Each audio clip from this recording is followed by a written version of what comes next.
Will y'all please read your Bible? Just read the goddamn on thing instead of making comments like this.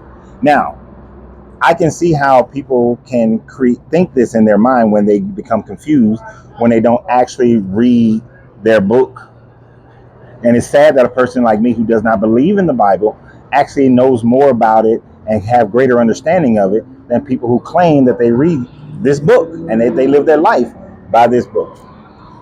So in a video that had absolutely nothing to do with the Sabbath, this person makes this comment.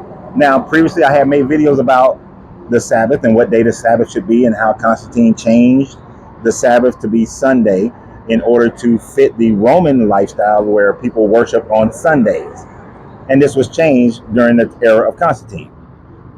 So, this person said that the Sabbath is 7 days after the new moon. The new moon is the beginning of the month. Well, you're halfway right. The new moon is the beginning of the month. And the Hebrew calendar starts every month at the new moon. This is true. It's a lunar calendar, meaning that there are 13 months as far as they're concerned. But here's the problem that you're not understanding. Yes, Genesis says that the creation of the moon as a secondary light is a high holy day, and it is to have festival. Use the word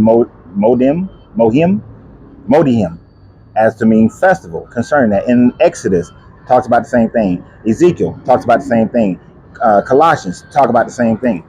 That this is a high holy time, a high holy day, but it is not the same thing as the 7-day week Sabbath. It is the monthly Sabbath based on the lunar schedule, and it's the day of the new moon, not 7 days after the new moon, the day of the new moon. And it is a day that can shift throughout each month, meaning that if a new moon happens on a Thursday, then that is a lunar Sabbath on that Thursday. So in that week, you would have two Sabbaths.